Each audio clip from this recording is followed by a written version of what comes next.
반갑습니다. 쉽고 재밌는 인문학의 이병철입니다. 자녀를 두신 분이라면 시장 경제를 채택하고 있는 우리나라에서 다른 지역도 비슷합니다만 특히 대치동에 학원을 보내본 부모라면 이런 생각 한번 해보셨습니까? 왜 학원들의 수강료는 다 똑같을까요?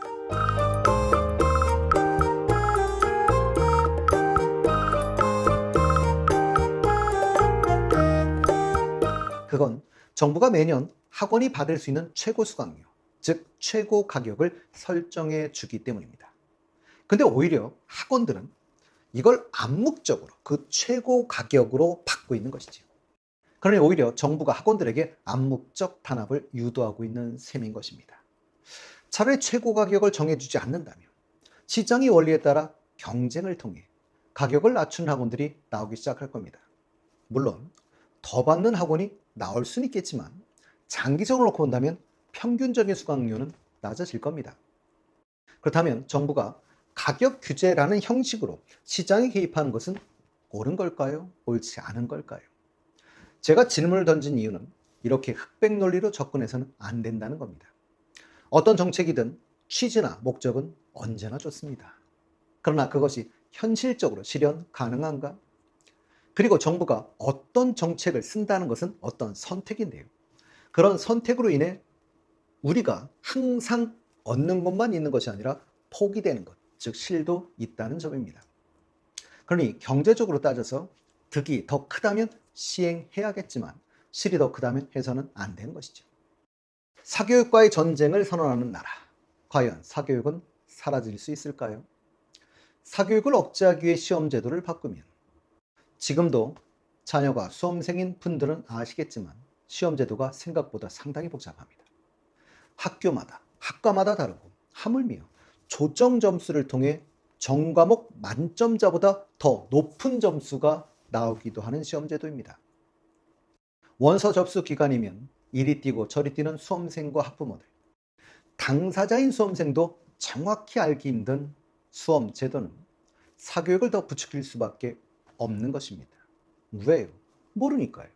하물며 시험 제도에 변화가 있다면 수험생과 그 수험생을 둔 학부모는 불안하겠지요. 사교육은 그 당사자들의 불안을 먹고 자랍니다.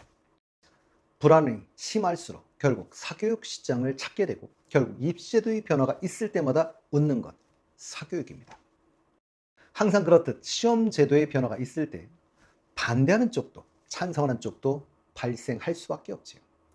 반대하는 대표적인 세력은 변화로 인해 손해를 보는 집단이거나 새로운 시스템에서 내 서열이 떨어질 거라고 생각하는 수험생들이 있다면 이들은 비판할 것이고 변화로 인해 이익을 보는 집단이나 순위가 올라갈 거라고 생각하는 수험생은 찬성할 겁니다. 시험 이야기가 나온 김에 오늘은 사교육 이야기를 조금 더 하고 갈까 합니다. 고려시대 교육기관, 국립에는 국자가 나라에서 세운 것이지요. 사립에는 사학 시비도, 지금에 아마 사설 입시학원쯤 된다고 보시면 될 것 같습니다. 교육 내용은요, 대부분 유교 경전이었지요. 고려, 과거 시험 합격해야 합니다. 근데 국자감에는 사람이 없고 12도에 몰렸었죠. 요즘과 같았습니다. 과거를 보고 나면 12도, 우열이 가려지고 그에 따라 학생들이 이동했다고 합니다. 지금의 사설학원과 같은 것이죠. 하물며 조선시대에도 초집, 이게 뭐냐면 예상 문제지인데요. 이런 게 있었다고 합니다. 왜냐하면 과거도 시험이었었으니까요. 오늘날 한국 사회에서 전 국민이 공통적으로 믿는 종교는 대학교라는 자주적인 말은 우리 사회가 얼마나 대학에 집착하는가를 보여주는 말이기도 한데요. 사교육은 언제나 시험제도의 그림자와 같은 것이겠지요. 어찌 보면 동전의 양면일 수도 있을 겁니다. 사교육을 억제하기 위한 다양한 방안들을 모색해 왔지만 그것은 시험제도가 있는 한 불가능할 겁니다. 이 점은 오늘날의 문제만이 아니라 과거 제도가 있었던 고려나 조선시대, 과거 제도의 본고장이라고 하는 중국도 예외는 아니었었습니다. 우리나라에서 과외를 법으로 막았을 때도 과외를 못 시키는 것은 돈 때문이었지 법 때문은 아니었던 나라였었으니까요. 하물며 아직까지도 좌파, 우파를 막론하고 정치인조차도 우리들에게 좌절감을 주는 것은 대학 입시에 특별한 지위를 악용했기 때문이었을 겁니다. 뿐만 아니라 사회적 고위층의 자녀들은 비율적으로 상당히 많은 분들이 자녀를 유학 보냈죠. 왜요? 교육의 기회가 공정하지 않아서? 아니면 사교육을 시키기 싫어서? 옛날과 다르게 유학을 못 보내는 것은 돈 때문이지 실력 탓은 아닌 것 같습니다. 하물며 우리의 교육과 시험 제도의 논의에 그 주체라고 할 수 있는 학생들이 배제된 채 논의가 되고 있죠. 이런 정부의 정책을 학생들에게 공정하다고 인식시킬 수 있을까요? 시험을 봐야 하는 학생들이 배제된, 그리고 논의되는 시험제도, 아이러니입니다. 과연 사회교육은 사라질 수 있을까? 먼저 드리고 싶은 말씀은 현 정권의 새로운 시험제도를 비판하고자 함이 아님을 미리 말씀드립니다. 전 시험제도를 정치적으로 접근할 생각이 없습니다. 그러나 이 부분은 어떤 이야기를 해도 비판을 받을 부분일 수밖에 없는 부분이라는 것도 알고 있습니다. 그러나 부탁은 정치적으로 접근해서 비판하지는 말아주시길 바랍니다. 시험의 의도는 뭐라고 포장을 하든 분명한 것은 순위를 매겨 선발하는 제도인 것이지요. 결국 서열화시키는 방안을 찾는 게 시험이고, 시험이 쉽든 어렵든 중요한 것은 난 어디에 위치하는가라는 문제인 겁니다.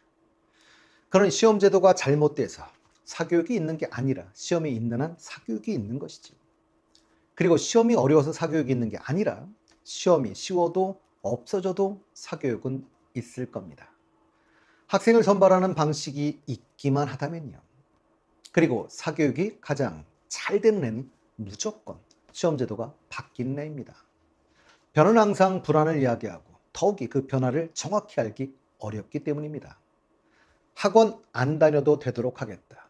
그래서 쉽게 내겠다. 그럼 결국 시험은 서열이고 한두 개 틀리면 떨어질 거니 실수 안 하기 위해 학원을 다닐 수밖에 없습니다. 제 주관적인 견해입니다. 현장에서 오랜 기간 강의해본 경험에 비추어 보면 일단 선발 방식은 단순해야 합니다. 그래야 객관성 확보가 쉽고 스스로 시험을 어떻게 준비해야 하는지 알 수 있으니까요. 많은 이익 집단들이 어떤 생각을 가지고 있든 다 이익 집단의 주장입니다. 다양한 선발 방식, 다양한 인재를 찾는다.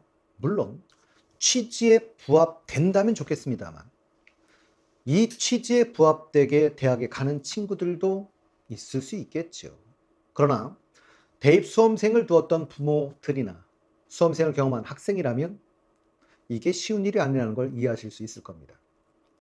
그 다양한 방법을 알지도 못하고 결국 수시를 위해서도 정시를 위해서도 전문 상담인을 찾아갈 수밖에 없습니다. 아주 많은 시간을 투자한 전문가 말고는 이 다양한 전형을 알 수가 없으니까요. 하물며 이렇게 다양한 전형을 가지고 있음에도 현재의 시험제도 하에서는 그 과가 필요로 하는 인재를 뽑을 수 있는 방법도 없어 보입니다. 결국은 하고 싶은 공부나 적성을 살려가고 있지 못한 그런 현실이지요. 그러니 선발 방식은 단순한 게 가장 객관적입니다. 그리고 어떤 형식으로 선발하든 제일 중요한 것은 투명성과 일괄성이며 제도의 시행 과정에 비리가 없어야 한다는 점입니다. 객관적으로 투명한 경쟁을 할 수 있게 하는 것이 가장 좋은 방법이 아닐까 저는 생각합니다. 뿐만 아니라 장기적인 노력도 필요하겠죠. 공교육의 질적 향상이 이루어질수록 사교육이 덜 필요해지게 될 테니까요. 이 부분에 대한 공교육과 EBS 문제는 다음 시간에 따로 한번 다뤄보도록 하겠습니다. 그리고 오늘은 누구나 알고 있는 이야기지만 한 가지는 거론하고 가겠습니다. 사회가 변해야 한다는 것은 누구나 느끼고 있죠. 흔히들 말하는 먼먼사, 의사, 변호사, 세무사.